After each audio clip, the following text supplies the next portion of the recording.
आज की कहानी को सब्सक्राइब करें और बेल आइकन को दबाना बिल्कुल भी ना भूलें।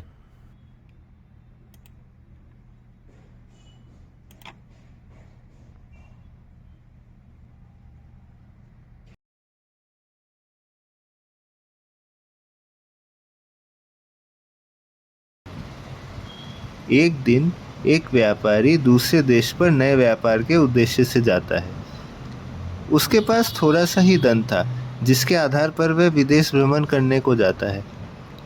वह जा ही रहा था कि रास्ते पर कई लोगों को कुत्ते को लेकर झगड़ते हुए देखता है। वह उदार था। वह उन लोगों से कुत्ता स्वयं खरीदने के लिए बोलता है। वह उस जानवर को खरीदता है और आगे बढ़ने लगता है। वह आगे बढ़ता है और थोड़ी दूर कई लोग एक बिल्ली को लेकर विवाद कर रहे होते हैं।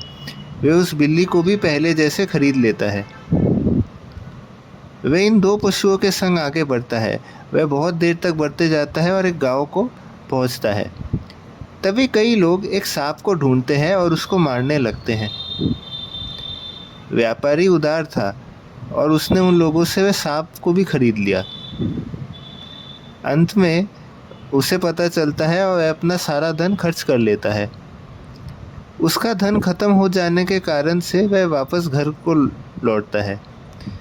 वह अपने पिता से मिलता है और अपनी रास्ते में घटी पूरी घटना को वह उनको सुनाता है। उसके पिता उसको डांटते हैं और उसको घर से बाहर कदम ना रखने का आदेश देते हैं। वह अपने कमरे को जाता है और अपने पशु साथियों संग वहीं रहता है। वह उन जानवरों के संग रहता था। वह कुत्ता, बिल्ली और सांप को बड़े शौक से खरीदा था। वे जानवर भी उसको बहुत प्रेम करते थे। वे सभी जानवर उसके साथ भी सोते थे। अगले दिन वह सांप उसके मालिक से कहता है, मैं राजा इंद्राश का पुत्र हूँ। कई वर्ष पहले मुझे श्राप दिया गया था। आज आपके संगति में आने के बाद मैं स्वयं को मुक्त महसूस कर रहा हूँ। वह उसको अपने पिता के पास ले जाने को कहता है। सांप कहता है, मैं तुम्हें अपने पिता के पास ले जाऊंगा। वह आपको आशीर्वाद देंगे, आपको एक अंगूठी भी देंगे जिसको के एक बार धारण करने के बाद आप जो चाहोगे वह मिलेगा। आप उसको धारण करने के बाद आप एक राजमहल भी पाओगे। यह सुनकर वे दोनों उसके निकट के झरने की ओर चलते हैं। वह कुत्ता और बिल्ली को किनारे स्थल पर छोड़कर दोनों झरने की पानी के भीतर डुबकी लगाते हैं। वे दोनों पानी बहने की गति की ओर बढ़ते हैं।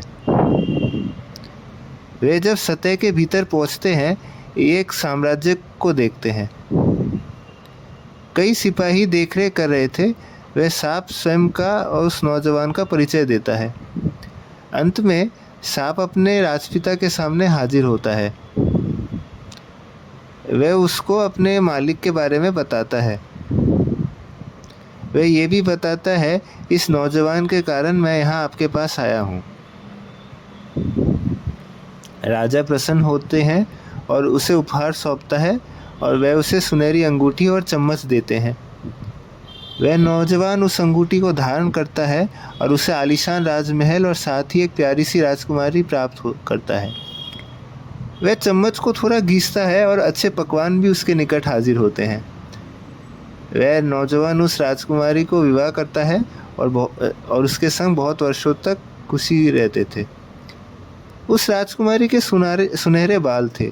एक सवेरे को नदी के किनारे जब उसके बाल पानी में बह जाते हैं, उसके बाल बहते बहते दूसरे देश के राजा के पास जा पहुंचते हैं। वह राजा उसे पाकर बहुत प्रसन्न होता है। वह राजा इतना प्रसन्न होता है कि उस राजकुमारी से विवाह करने के लिए उत्सुक था। एक दिन उसकी माँ दैत्य मधुमक्खी बनकर उस राजकुमारी के खोजने जाती है। वह राजकुमारी को अंततः खोजती है और उसके हाथ में जाकर बैठ जाती है। वह उसको अपने पुत्र के बारे में बताती है और अपने महल की ओर रुकने को कहती है। राजकुमारी अपने पति से अंगूठी लेकर उस औरत रूपी दैत्य को दे देती है। वह एक मक्खी के स्वरूप में थी, उस अंगूठी को निगल जाती है और राजकुमारी को भी अपने संग ले चलती है। वहाँ पर उस दैत्य का पुत्र था जो रोते रोते अस्वस्थ हो गया था। उसके निकट वह राजकुमारी को मौजूद देख वह खुशी से झूम उठता है। एक दिन वह व्यापारी शिकार करके लौटता है, तब वह महल और राजकुमारी दोनों को वहाँ से गायब देखता है। वह उस स्थान को पहचानता था जहाँ पर वह राजा इंद्राश ने अंगूठी दी थी। वह ना पाने के कारण से आत्महत्या करने को सोचता है। उसी समय उसके दोनों साथी कुत्ता और बिल्ली उसके पास आते हैं। वे दोनों उसको ऐसे देखते हैं और वे कहते हैं कि अंगूठी ढूंढ निकालने में सहायता करेंगे। वे दोनों जाते हैं और उस दैत्य के घर को खोज निकालते हैं। वे बिल्ली राजकुमारी को देखती है और वहाँ से बाहर निकालने को बिल्ली को बोलती है।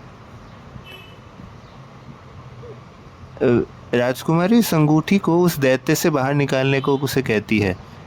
उस रात को वह दैत्य सो रही थी, तब वह बिल्ली उसके नाक के आगे अपनी पूंछ हिलाती है। वह दैत्य फौरन चीखती है और उसके भीतर से अंगूठी बाहर निकल आती है। बिल्ली उस अंगूठी को लेकर राजकुमारी के निकट जाता है। वह उसके उद्धार होने पर संतुष्ट होती है। बिल्ली उस अंगूठी को अपने साथ लेकर कुत्ते के साथ वापस उस व्यापारी पुत्र के पास जाते हैं। वह पुत्र उसे धारण करता है और उसी के साथ ही वह महल और राजकुमारी दोनों को वापस पाता है। इसी प्रकार से वे दोनों खुशी खुशी रहने लगे। तो ये थी आज की कहानी। कैसी लगी आपको दोस्तों आज की कहानी? कहानी पसंद अगर आई हो तो कहानी को लाइक कीजिए। कहानी पसंद आई हो तो कहानी को आगे शेयर भी कीजिए और हाँ, चैनल को सब्सक्राइब कीजिए, बेल आइकन ज़रूर दबाइए।